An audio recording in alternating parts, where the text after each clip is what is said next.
Hey fellow golfers, this is Robbie from Best Ball. One of the most popular names in the golf accessory market today is Western Birch. Stop reaching in your pocket for boring plastic or plain white golf tees and elevate your game with premium wooden golf tees from Western Birch. You can customize both the hardwood and bamboo tees with one of their signature stripe patterns in a wide variety of colors. These tees are stylish enough to stand apart from the crowd, traditional enough to align with golf's heritage, and durable enough to make you forget about using anything else.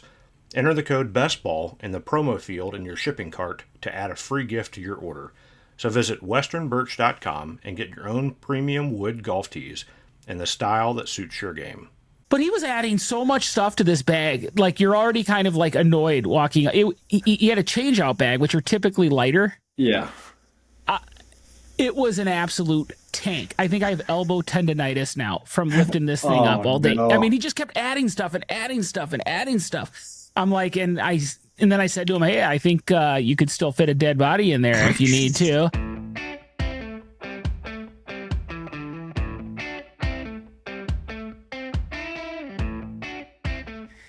Welcome to the Caddie Tales Podcast. I am Mark the Caddy, joined by the AJ Hawk of the Caddie Tales Podcast, my friend, colleague, sidekick, fellow caddy, Nick. And we're excited to talk to you once again about how this beautiful game of golf that we're a part of also intersects so much with the beautiful game we call life. So how are you this evening, Nick? Doing great, buddy. I just got off the course and wearing my Alabama hat. Big week for us. Got Georgia this weekend. Very excited about that. Yeah. Hopefully, if you're listening to this, we didn't lose by 40. So, Yeah. you know. Yeah. All right. Well, yeah, that's exciting times. I enjoyed caddying for some Alabama fans recently, so I'll allow it here. Okay. Wow. You know, I'm not wearing an Alabama hat, but recently I was wearing my golf shirt from Holderness and Bourne, and I was at a family function, and my mother-in-law came up to me and grabbed the shirt, and she's like, ooh, I really like this shirt. And so mother-in-law approved, golfer approved, and just all around great wear for Holderness and Bourne. So check them out at hbgolf.com. Use the promo code BESTBALL and get a free shipping out of them. And, you know, it's just some great stuff that really fits in a way that I like it. Comfortable, yet also not feeling like it's hugging me too much. So, all right, Nick, what was your favorite moment from this last week? Let's dive into it. I mean, it's fresh in my memory since it happened today. I caddied for 4 Canadian ladies, which I think if one of the managers were to come out and say I have a loop with 4 Canadian ladies, you know, no one would come out and raise their hand. But they were pretty cool. I mean, Canadians are really cool people. Just not generally the best tippers in the world, but yeah, it was good. They were really fun, and yeah, definitely surprised me at the end. So that was pretty awesome. Yeah. Just really fun. Yeah. No, there would be a fight to not have that. You know, it's funny because we don't like to pick on people a lot on here. No. I think some people would like us to do more. Maybe someday when we're no longer employed, you could be a little looser and stuff. But even then, you don't want to be mean-spirited or whatever. But there's no doubt there are some stereotypes that you do this long enough, they start to, you know, generally be at least a little bit true. And so I'm glad that you defied those odds today. I actually had a loop too that is not one of the most exciting ones at first glance. Corporate group, a big one, out for a large financial services company. So we get those quite a bit. And, you know, if I was to say there's a group of people that might occasionally kind of be dismissive or not as respectful to service workers or to caddies, it can be financial services people. A lot of them just have grown up differently. A lot of them have a great amount of privilege. They're very successful, whatever. Maybe they're just a little out of touch. So, you know, sometimes how's this going to be? I tell you what, today, I want to preface this by saying today was an awesome fun day. One of the most fun days of the season. But I was so scared at the beginning of it because, Really? first of all, they looked like young grinders. Oh, no. Yeah. And they just had that look. And then, secondly, one of my guys showed up 5 minutes after we were supposed to be at the starters table. Oh, that's not a good first impression and he at needed all. to have his bag changed out. Oh, that's terrible. And this became his personality. It became so fitting as I got to know him that, of course, he was going to show up late and not have a good bag. But he was adding so much stuff to this bag. Like, you're already kind of like annoyed walking. He had a change out bag, which are typically lighter. Yeah. It was an absolute tank. I think I have elbow tendonitis now from lifting this thing up all day. No. I mean, he just kept adding stuff and adding stuff and adding stuff. I'm like, and then I said to him, hey, I think you could still fit a dead body in there if you need to.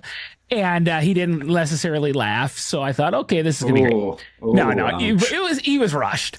So then we get up to the tee box, and one of the guys had already said, they don't play often. They're really bad. They're like, there's good. One of them said, there's going to be some good groups out here today, but we are not going to be one of them. So we're like, hey, what tee box do you guys want to play? And the guy says, blue. Ooh. And I just look at him and I'm like, wow. Really? And so for those of you who aren't familiar, at our course, blue tees are about 7,200 yards. Yeah. And it plays a lot longer and harder than that, even. So there's maybe a few percent of golfers that should even ever be back there. Low single digits, yeah. Yeah.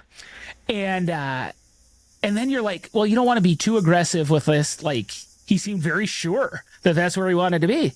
And we're like, okay, so how's your game? He's like, I shoot 120 on any at least 120 on any course I play. Definitely not blues. And we're like, and I'm like, I look at him and I'm like, are you serious? Like, I didn't know how to formulate thoughts or how to have the discussion with him.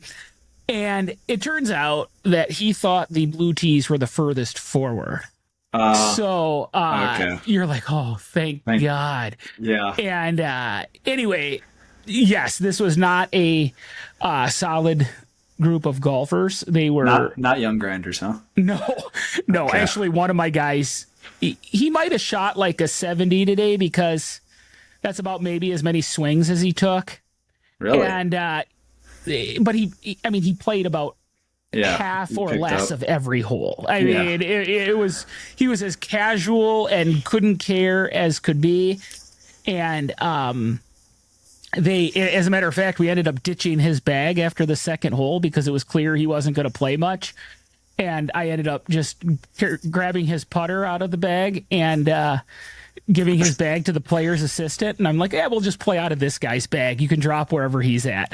And so I ended up, beautiful veteran move. That's a classic Mark thing right there.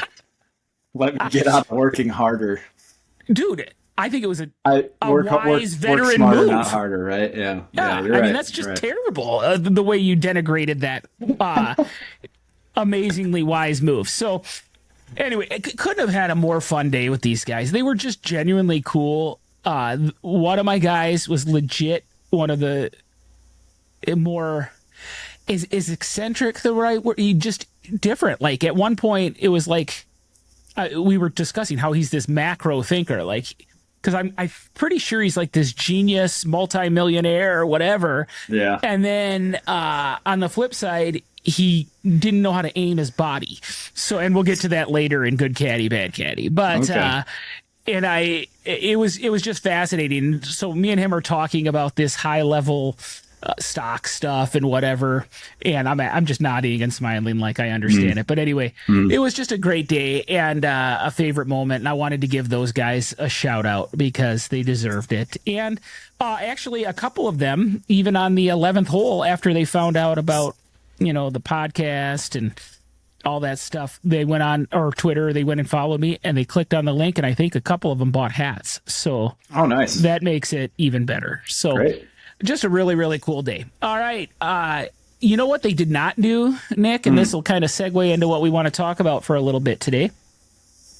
They did not grind over a match. They couldn't have cared less about a match. There was one kind of going on, but they conceded defeat and did not care. And that's a little different than a lot of the groups that we have out on the course. And, you know, in lieu of the President's Cup coming up this weekend here, and we wanted to talk a little bit about the whole issue of match play and what we like about it, what maybe we don't love about it, and also just kind of talk a little bit about the President's Cup. Got me thinking, though, we are live in the area and are a part of a wonderful community that hosted the Ryder Cup. I know that you and I each got to go to that. What are some memories you have about that in 2021 when the Ryder Cup came to town? Yeah, it was a cool event. Obviously, I didn't get to go to the actual tournament like you did. I got to go to the practice rounds, which were pretty awesome. Still, got to see the golfers kind of fiddling around, kind of trying to figure the course out and stuff like that. I found that pretty interesting. I know that on hole 6, I saw them bring out a level to try to figure out what the green was doing. I was like, I completely understand that. Yeah. I remember Brooks Koepka on hole 6. I think that was the day we were there together at the practice round. Missed like 8 putts from a short distance in a row. And I'm like, we should make everybody in the world watch that who goes to a place like ours, because, you know, he was missing these short putts. He couldn't get it. And I thought that was fascinating. What else did you like about it or remember about it? You know what I remember about it? What? I mean, it's super cool scene, super awesome to be a part. I mean, my wife grew up a mile and a half around the corner from there, and growing up, she would have never thought, like, we're going to host a major 40,000 spectators and this Ryder Cup and all that. And there was some awesome stuff. You know, the match play, U.S. just dominated during that. One of the things I remember, Yeah, and you know, that was really, you know, I got to know people like Scotty Scheffler and stuff better as they were Scotty a part came of that. out. Yeah, he came out that week. Yeah, and so anyways, it was the on the flip side, because it was match play and because there's so fewer groups, I don't think I ever need to go to a Ryder Cup again. Yeah, you know, it's the claustrophobic part of me, I think, was ready to, like, you know, there's just a lot of crowds for very few groups of people. And so like the atmosphere on the first tee was not worth the overall, like, claustrophobic feeling that you felt. No, I think both things are true. I would love that I got to the first tee box for opening matches on the first morning. That was a super cool vibe, you know, as people are singing and chanting. And so it probably would have been a lot cooler if it wouldn't have been in the post-COVID era. Yeah. Because there wasn't many Europeans there. And so, you know, I would imagine it's better at other Ryder Cups. But that was awesome, and I'm glad I experienced it. But I also was glad that morning was the only morning that I was there live other than the practice rounds. And the most fun I had actually was just talking about the course with my wife and kids from the living room and you know, having some knowledge about it and stuff. So but I do remember the US just came out ready to dominate in that Ryder Cup. They were absolutely fierce, and that leads me to be somewhat surprised that here in the last Ryder Cup in Europe, they didn't fare so well. I would have just thought, you know, these young players are just ready to take over. Yeah, I agree. But yeah, you reminded me of something. I was actually, so the groups had like paired off into foursomes and stuff like that, and they were going to bring a local caddy with to kind of show them around the course and stuff like that. I was one of like 3 or 4 caddies that was selected to kind of go around with them.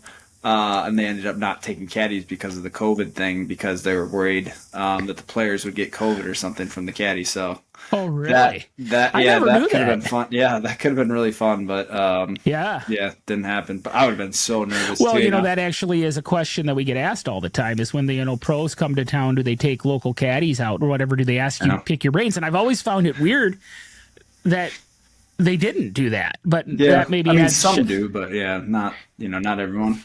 Yeah, yes, and certainly at the Ryder Cup, it was a different level of player. It was the top of the top. It wasn't like a lesser tournament where there's a wider field and all that. So, but you know, we now are the benefactors of having a lot of people coming out and playing their own Ryder Cup style matches. Are you, especially that year? That was, I mean, pretty much all anybody did. Yeah, exactly. And now, you still have that. Do you enjoy it? Like, what is your overall philosophy of when you have a golf group? Do you prefer it that they're in some sort of match? I probably do prefer it because it kind of keeps me more focused. I don't know if someone's just playing a match and stuff like that, I can kind of wander off and stuff like that and not think about their golf game the whole time. I think it helps me keep focused, and I like that part. It is way more stressful on us though too, because like everyone wants to make every single putt and win every single hole, and that can be a little much sometimes. Yeah, and especially if you get somebody who is ultra competitive and they're losing, and then they, sometimes it can be like, you just wish that they would get over it and have some fun, Yeah. I guess I would say this about my view on match. It's complicated because who wants to say don't come and be competitive and, who shouldn't have fun or just do what they want to do? I mean, they're paying a lot of money for it. Absolutely. Like at the end of the day, of course, I believe that. But And there's a ton of times where it's super fun and you kind of get an adrenaline rush, if a guy's got important putt and he makes it or whatever. Yeah. But there's also been enough times where it's just totally ridiculously slowed down the pace of play. Yes, that is one thing that's like too much sometimes. Yes, I completely agree. And other times where it has just ridiculously altered the expectations of the player. And like the whole thing that I talk about sometimes where when a guy's 50 feet away and they tell you they really need to make this one, and it's just like, that's just not what your focus should be on, and it's unrealistic, and it takes some of the fun out of it for me because you're like, all we're doing is setting ourselves up for disappointment right here, so but there's also a lot of times where it keeps people super engaged and it keeps the caddies engaged, and it's a lot of fun. I also like getting a little side action going with the other caddy. That's kind of fun. Taking maybe $5-10 from the other caddy on that day is pretty sweet. Yeah, I agree with you completely. Speaking of action, what's the biggest bet you've seen on a match? Oh, it was probably like 4 years ago. I was caddying for these Chinese businessmen. Yes, and they, I remember like they didn't speak perfect English. So we got to like hole 16, and one guy hits a perfect drive, not my guy, and then hits his ball onto the green. He's there in 2 on a par 5. And I was like, great shot, man. He's like, thanks, I needed it. I lost $25,000 last hole, and I was like, holy shnikes, I was like, I got a little more nervous after that, actually. Right. That's crazy. Yeah. I've heard about some really huge bets, and not every match is a Ryder Cup format, so like sometimes you can't even keep up with what they're playing. I don't even understand some of it, and you got the guys that play a ton of games and stuff. Those are hard to keep up with. And they're pressing and then this and that, and it's like I'll ask like later in the round who's winning, I don't even know.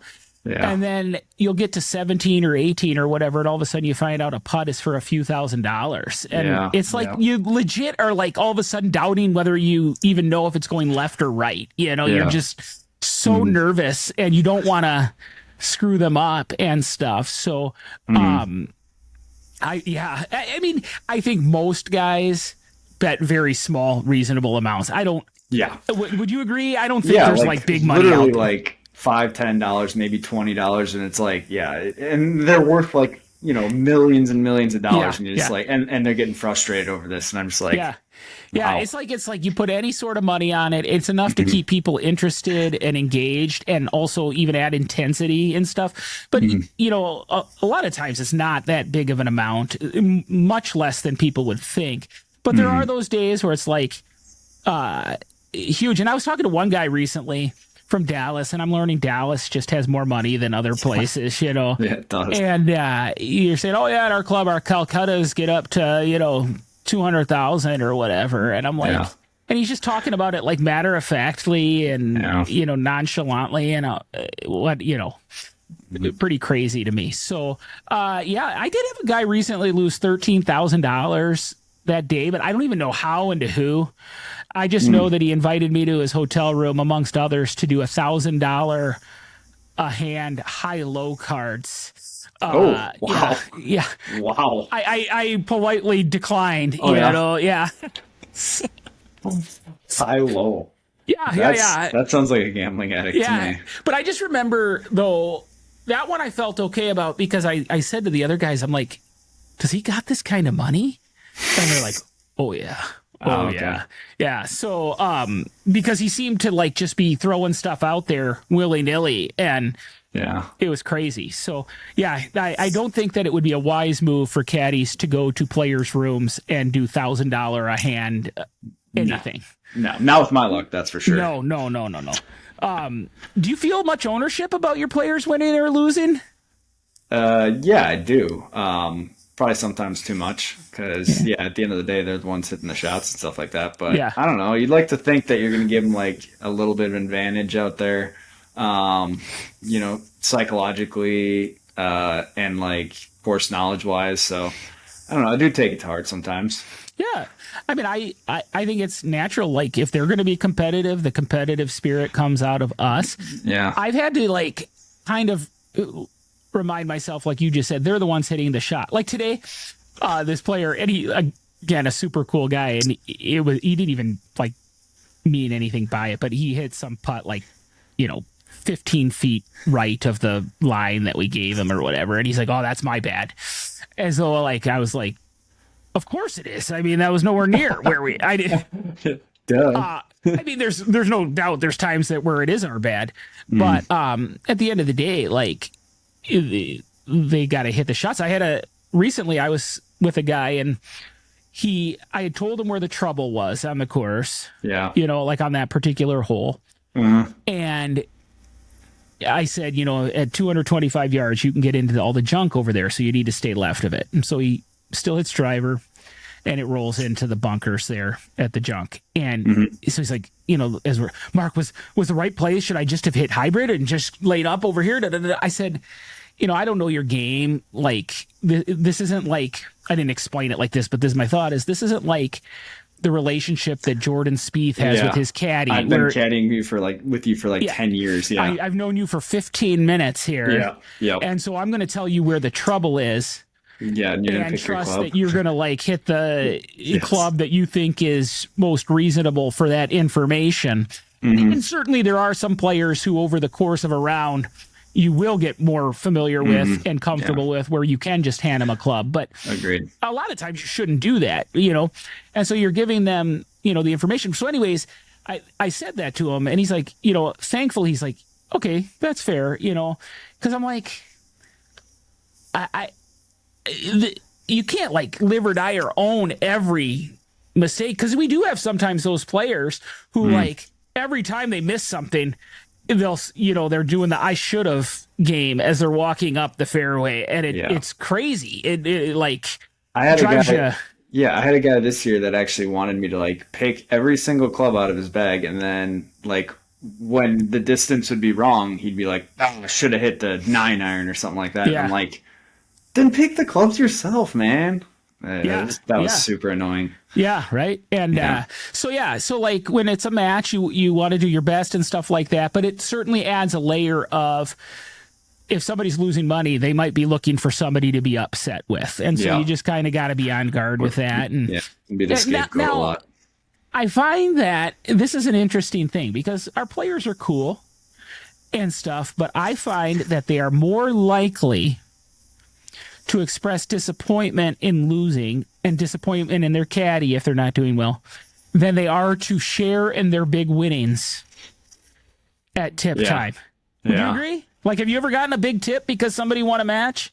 I mean, not like a big tip. I think I've gotten like an extra 50 or 100 or something like that. I mean, for somebody winning their match, which is cool, I like that. They'll give you like incentive for them winning their match. I do like that actually. Yeah, I would imagine maybe that's happened some, but like it's not like I've been with people who are winning thousands of dollars and all of a sudden you've got $1,000 tip from them or something like that. Like that's not really how it is. And a lot of times you get whatever the guy whose players just lost get from their guys, because that's kind of how tipping often works out there. Is there's just kind of a predetermined amount. But I've thought there was one time in a match. Now this was a different kind of match.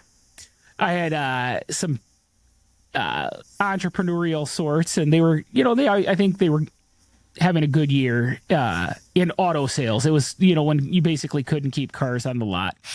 And they bet my guys like $5,000 that they couldn't break 125. Nice. And yeah, and these guys weren't. They were nowhere near what I would say were like the worst players we ever caddy for, Okay. Yeah. And so, anyways, they ended up shooting, I think, right around 100, maybe even high 90. So it wasn't even close. Oh, wow. Yeah, Wow. yeah. And throughout the round, I'm trying to gauge, where is they're this at. real? Okay. Yeah. Yeah, because it's just it was. And so then I'm like, Crazy. So I throw it out there. Caddy gets 10%. I always say that. Yeah. Why And not? so, absolutely kind of fun that way. So, anyways, here's some things that I would say, just from experience, if people are going to play a match and they're going to do so at a big resort course where maybe the course is a lot for people. Yes. And also where pace of play is important and whatever. Here's some tips that I think we want to give to people. Okay. Here's a few tips. One is, and this is the most important one, I think, pick up when you're out of the hole. Yeah, exactly. Yeah, I like having a max score determined, and then once you've reached that maximum score, well, you're sure, good. sure, Yeah. but let's say your partner's in for par, Oh, absolutely, yeah. and you've got an 8 going, and you still haven't reached the green. Yeah. Pick up the ball, and I get it. People maybe say, "Oh, they, should get to finish the hole." I don't know if the point is we're playing a match and we're falling behind and we're holding up play. Yeah. I don't know. Yeah, do the professionals play every single shot when they're out of the hole? Yeah, No, that's right. No, They don't. I promise they don't. Yeah. Yeah. And so, if it's about match play, make it about match play and keep things moving. And also on the more positively put side, for some of the people who are really struggling, it's good to hit less shots. You're going to get less fatigued. You're going to get less mentally troubled. It's it's okay. Another one here, and I already touched on it, is don't play the I really need to make this game. Nick, is there anybody who wants their players to make their shots more than we do? Yeah, no, literally. Yeah, we want to will your ball into the hole, I promise. Yes. I mean, we absolutely want you guys to make it, and we know you want to make it, but certainly we're not going to have higher make rates than Scotty Scheffler has on the golf course. Yeah, exactly. Yeah, and some of the I literally had a guy recently. We're 100 yards out, and this is a high handicapper, high, and he's like, "I got to stick this close, Mark," and I'm like, "Just try to get on the green, sir." Yeah. I mean, that would be a huge thing, but it's I gotta stick it tight, and I'm like, oh my gosh, Tiger Woods didn't do that half the time, and right. So that's but people are competitive and they want to make stuff, and so they let it know. All right, here's one, and I say it in jest: matching outfits are for the pros, not for people. I don't get that at all. I would never want to wear the same outfit as my buddies. That'd be so weird. Yeah, no, I get it. And I brought that up because, it's kind of fun, but when I see a group in matching outfits, you know what it tells me more than anything else? They've planned for a while, or they've been planning this for a long time, and there's been some group text set up. Yeah. And this is the biggest thing going on for them. Yes. Yeah. Completely agree. And so that even if it you get some tornado coming through, you're waiting it out and you're staying and all that kind of stuff. So, all right. And then here's the most important thing. Don't forget to enjoy the course. Yes. It's you're at this, golf courses are beautiful places, whether they're ours or even maybe lesser public ones or whatever. They're beautiful, special places. And don't forget to look around and enjoy. Don't get so immersed in the match that you don't pause and enjoy it and stuff. So, friends listening out there, if you come and Nick and I caddy for you, yes, have a match, but just keep it in perspective. We're not playing for the President's Cup or the Ryder's Cup, and we just want to have a fun time and be with our buddies and all that kind of stuff. So in that spirit, though, Nick, before we kind of conclude this topic, what are you thinking for the President's Cup this weekend? You got a prediction? Man, I haven't anything you're looking forward to in particular? I haven't researched it at all. I haven't done any homework at all on it. That's good, considering you knew we were going to be talking about this today. Yeah. So I'm going to say the U.S. is gonna murder them. My sense is that we're going to have more of what we had for the Ryder Cup. Yeah. We're going to see okay, we have just great players. I think better players.